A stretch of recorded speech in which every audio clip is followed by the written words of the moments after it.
ఈ రోజే డౌన్లోడ్ చేయండి. మీ ఫేవరెట్ షోస్ చూడండి. శాస్త్రం ఎలాగా దోష నివారణ పూజ చేయట్లేదు, నువ్వైనా పూజ చెయ్యమ్మా. నేనా? నీ కడుపులో పెరుగుతుంది, ఈ ఇంటి వారసుడమ్మా. ఆ దోష నివారణ పూజ నువ్వు చెయ్యాలమ్మా. దొంగలాగా ఏదో కవర్ చేసుకుంటూ తీసుకెళ్తుంది. దీన్ని ఫాలో చేస్తే ఏదైనా క్లూ దొరకచ్చు.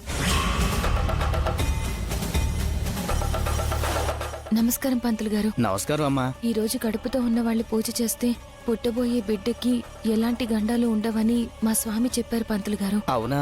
నాతో దోష నివారణ పూజ జరిపించి నా కడుపులో బిడ్డకి ఏ గండాలు కలగకుండా ఆ అమ్మవారి కృపా కటాక్షాలు కలిగేలా చెయ్యండి. అవి ఇలా ఇవ్వండి, అమ్మవారి ముందు పెట్టి పూజ చేస్తాను. పంతులు గారు చెప్పండమ్మా. ఇప్పుడొచ్చిన అమ్మాయి ఏం పూజ చేస్తుంది? దోష నివారణ పూజ చేస్తోందమ్మా.